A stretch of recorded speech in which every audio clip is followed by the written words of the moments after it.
दोस्तों, क्या आप भी 2025 में अपने एसबीआई माइनर अकाउंट को मेजर में कन्वर्ट करना चाहते हैं?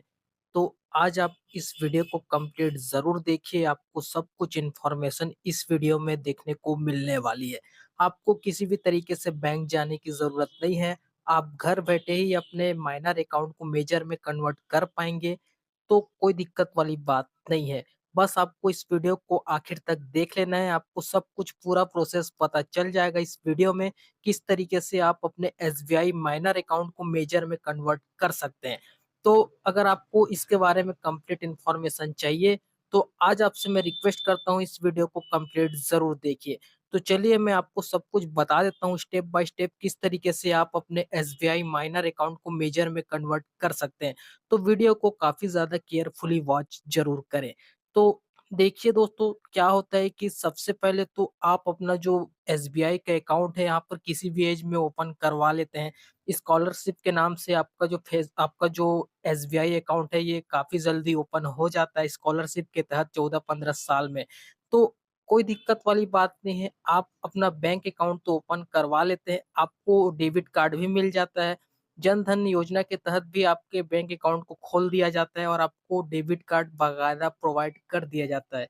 इसमें दिक्कत वाली तो किसी तरीके से कोई बात नहीं है, आपको डेबिट कार्ड भी मिल जाता है, आपका बैंक अकाउंट भी खुल जाता है, सब कुछ आपका सही से चल रहा होता है। लेकिन आपके बैंक अकाउंट में बहुत सारे रिस्ट्रिक्शन लगे रहते हैं। पहला चीज़ तो रिस्ट्रिक्शन ये रहता है कि आप अपने बैंक अकाउंट में ज़्यादा ट्रांज़ैक्शन नहीं कर सकते। मुश्किल से आपको ₹5000 की लिमिट दी जाती है, इससे ज़्यादा का आप ट्रांज़ैक्शन नहीं कर सकते। ना आप किसी अदर अकाउंट में अपना जो अमाउंट है इसको आप ट्रांसफ़र कर पाएँगे। 5000 तक तो चलिए कर भी देंगे, लेकिन अगर आप डायरेक्ट इकट्ठा बोलेंगे सीधा 20,000 25,000 ट्रांसफ़र करने का, तो ये आप माइनर अकाउंट में किसी भी तरीके से नहीं कर सकते। तो गवर्नमेंट की तरफ से इस बैंक अकाउंट में बहुत सारे रिस्ट्रिक्शंस लगे रहते हैं। तो आपको धीरे-धीरे करके ही अपना जो ट्रांज़ैक्शन है इसको करना पड़ेगा, काफ़ी दिन लग जाते हैं इसमें, है ना? क्योंकि लिमिट खत्म होने में बहुत टाइम लग जाता है, एक बार लिमिट लॉक हो जाता है तो। तो यही सब आपको बहुत सारे प्रॉब्लम आपको माइनर अकाउंट में जनरली देखने को मिलते हैं। तो चलिए, इसमें तो कोई दिक्कत वाली बात नहीं है, आपका अकाउंट पूरी तरीके से सेफ है, कोई दिक्कत वाली बात नहीं है, आप अपने बैंक अकाउंट को यूज़ कर सकते हैं। तो ये रिस्ट्रिक्शन तो आपको जनरली लगे रहते हैं।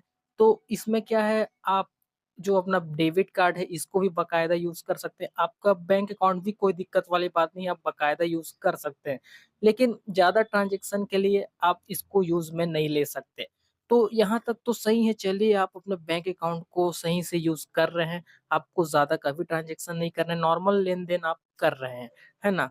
तो यार आपको छोटे ऐज में ही 14-15 साल में ही इतने सारे फैसिलिटी मिल जाते हैं, ये भी काफ़ी ज़्यादा बड़ी बात हो जाती है।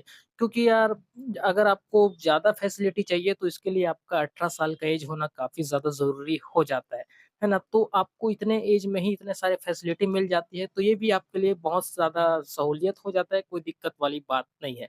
लेकिन दोस्तों, अब बात ध्यान में आती है, आप जैसे ही देखिए, अभी तो आप सब कुछ यूज़ कर रहे हैं, थोड़ा बहुत जैसे भी है आप यूज़ कर रहे हैं, लेकिन देखिए, यहाँ पर प्रॉब्लम तो तब आ जाती है जब आपका ऐज 18 साल हो जाता है।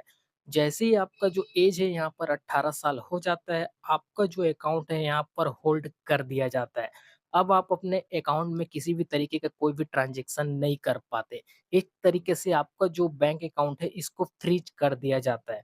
तो इसमें आपको क्या प्रॉब्लम होती है कि देखिए, आपका जो अकाउंट है पहले तो माइनर ओपन हुआ था और आपका जो एज है यहाँ पर 18 साल हो गया है। तो आपका जो अकाउंट है यहाँ पर होल्ड में चला जाता है।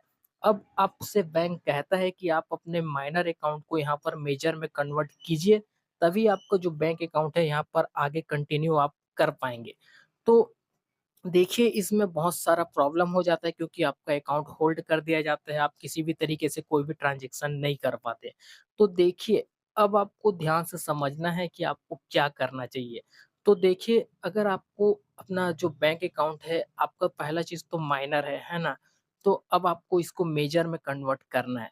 तो कोई दिक्कत वाली बात नहीं है, आप बहुत आसानी से कन्वर्ट कर सकते हैं। देखिए, लेकिन कन्वर्ट करने से पहले आपको एक बात ध्यान में रखना है, उसके बाद ही कन्वर्ट होगा। ऐसा नहीं कि आप डायरेक्ट कन्वर्ट करने जाएँगे और हो जाएगा। देखिए, सबसे पहले आपको यहाँ पर क्या करना है, जैसे ही आपका जो एज है यहाँ पर 18 साल क्रॉस होता है, आपको सबसे पहले तो अपना पैन कार्ड तैयार कर लेना है, पैन कार्ड बना लेना है, कोई दिक्कत वाली बात नहीं है। तो आपका पैन कार्ड जैसे ही तैयार हो जाता है, तो अब आपको यहाँ पर क्या करना है कि अपना जो एसबीआई का जो इंटरनेट बैंकिंग है, इसको ओपन कर लेना है। आप किसी भी ब्राउज़र में अपने मोबाइल से भी कर सकते हैं, कोई दिक्कत वाली बात नहीं है। तो आपको अपना जो बैंक अकाउंट है इसको ओपन कर लेना है। तो जैसे ही आप अपना जो बैंक अकाउंट है यहाँ पर ओपन करेंगे, तो आपको वहाँ पर डैशबोर्ड में ही आपको शो करेगा इंटर योर पैन डिटेल, है ना? पैन डिटेल वाले ऑप्शन पर आपको जाकर क्या करना है, अपना जो पैन कार्ड है इसको एंटर कर देना है। तो आप जैसे ही एंटर कर देंगे, ओटीपी वगैरह से वेरीफाई होगा, उसके बाद आपका ये सेट हो जाएगा, होल्ड में चला जाएगा प्रोसेसिंग में। तो वहाँ पर आपको कुछ दिन इन प्रोग्रेस देखने को मिल सकता है। ये जनरली 12 से 48 घंटे में आपका अपडेट हो जाएगा, तो कोई दिक्कत वाली बात नहीं है। उसके बाद आपका जो होल्ड है, अकाउंट से जो रिस्ट्रिक्शन है यहाँ पर हट जाएगा। आप अपना जो बैंक अकाउंट है, आप आगे कंटिन्यू कर सकते हैं, यूज़ कर सकते हैं। लेकिन दोस्तों ध्यान में रखिए, अगर आपका जो बैंक अकाउंट है, मान लेते हैं जन धन योजना है ना? ध्यान से सुनिए, अगर आपका बैंक अकाउंट जन धन योजना है, तो देखिए आपको यहाँ पर प्रॉब्लम आने वाली है। अगर आप अपने बैंक अकाउंट को मेजर कर भी लेते हैं, तो आप आगे भी अपना जो बैंक अकाउंट है, इसको आप सही तरीके से यूज़ नहीं कर पाएँगे, क्योंकि आपको बहुत सारी लिमिट मिलने वाली है। क्योंकि दोस्तों जन धन योजना अकाउंट में ऐसे ही गवर्नमेंट बहुत सारे रिस्ट्रिक्शन लगाए रहती है, तो आपका अकाउंट मेजर में कन्वर्ट हो भी जाता है, तो आप भविष्य में जो है ज़्यादा लिमिट की ट्रांज़ैक्शन नहीं कर सकते, है ना? लेकिन यहीं पर आपका जो नॉर्मल सेविंग अकाउंट है, तो कोई दिक्कत वाली बात नहीं है, अगर वो मेजर में कन्वर्ट हो जाता है, तो उसमें आप सारी फैसिलिटी को यूज़ कर सकते हैं। लेकिन जन धन योजना का अकाउंट रहेगा, तो आप नहीं कर पाएँगे। तो अब आपको यहाँ पर क्या करना है, अगर आपको जो बैंक अकाउंट है यहाँ पर जन धन योजना है, तो देखिए आपको क्या करना है, इसको तो डायरेक्ट आपको क्लोज़ करवाना पड़ेगा, ये नॉर्मल सेविंग अकाउंट में कन्वर्ट नहीं हो सकता है। इसको क्लोज़ करा के ही आपको दोबारा से अकाउंट खोलना पड़ेगा। लेकिन अगर आपका जो बैंक अकाउंट है, एक नॉर्मल सेविंग अकाउंट है, तो आपको क्या करना है, उसको तो आप मेजर में कन्वर्ट कर देंगे, तो तब तो आप यूज़ कर पाएँगे, कोई दिक्कत वाली बात नहीं है, आप हाई-हाई लिमिट को भी यूज़ कर सकते हैं। लेकिन जन धन योजना में ये नहीं कर पाएँगे, है ना? तो कोई दिक्कत वाली बात नहीं है, इस तरीके से आपका होने वाला है। तो अगर आपका जो अकाउंट है यहाँ पर जन धन योजना के तहत है, तो उसको आपको क्लोज़ कराना ही पड़ेगा। अगर आपको एसबीआई में ही हाई लिमिट वाली फैसिलिटी चाहिए, तो आपको तो इसको क्लोज़ कराना पड़ेगा, उसके बाद ही आप ओपन करवा पाएँगे। लेकिन अगर आप इसे क्लोज़ नहीं कराना चाहते हैं, तो आप क्या कर सकते हैं, किसी अदर बैंक अकाउंट में जाकर अपना सेविंग अकाउंट ओपन करवा सकते हैं। जन धन वाली नहीं कराना है, नॉर्मल सेविंग अकाउंट ओपन करवाना है, जनरली हो जाता है ओपन। तो उसमें आप सारी फैसिलिटीज़ को यूज़ कर सकते हैं। लेकिन अगर आपको एसबीआई में ही चाहते हैं कि आपका जो अकाउंट है यहाँ पर हाई लिमिट के साथ आपको मिल जाए, तो आपको ये करना पड़ेगा, आपको अकाउंट को क्लोज़ कराना पड़ेगा, तभी आपका जो बैंक अकाउंट है यहाँ पर मेजर में, मतलब मेजर बोलता हूँ, मतलब आपका फैसिलिटी यूज़ कर पाएँगे, हाई फैसिलिटी, है ना? जो कि नॉर्मल हाई फैसिलिटी में भी मतलब 25,000 30,000 जो ट्रांज़ैक्शन करते हैं, जो आपको एक बैंक जो लिमिट देता है, उसके तहत। जन धन योजना में हद से ज़्यादा कम रहता है, लेकिन आपको बैंक अकाउंट एक लिमिट देता है, उतने लिमिट को तो आप यूज़ कर पाएँगे, है ना? एक नॉर्मल सेविंग अकाउंट में। जन धन योजना से अच्छा खासा लिमिट ही रहता है हर बैंक अकाउंट में, है ना? एक नॉर्मल सेविंग अकाउंट की बात कर रहा हूँ। तो ये जो फैसिलिटी है आप जनरली यूज़ कर पाएँगे। और देखिए दोस्तों, अगर आपको किसी तरीके से यहाँ पर प्रॉब्लम होती है, आपने वहाँ पर अपना पैन डिटेल भी एंटर कर दिया और अब जो है फिर भी आपका जो बैंक अकाउंट है जनरली मेजर में कन्वर्ट नहीं हो रहा है, ऐसे तो कन्वर्ट हो जाता है, कोई दिक्कत वाली बात नहीं है।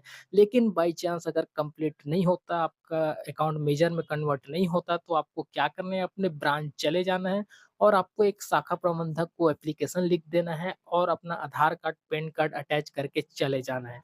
और आपको वहाँ पर सबमिट कर देना है यार, आपका 2 से 3 दिन में ये लोग अपडेट कर देंगे, आपका जो बैंक अकाउंट है मेजर में ऑटोमेटिकली कन्वर्ट हो जाएगा।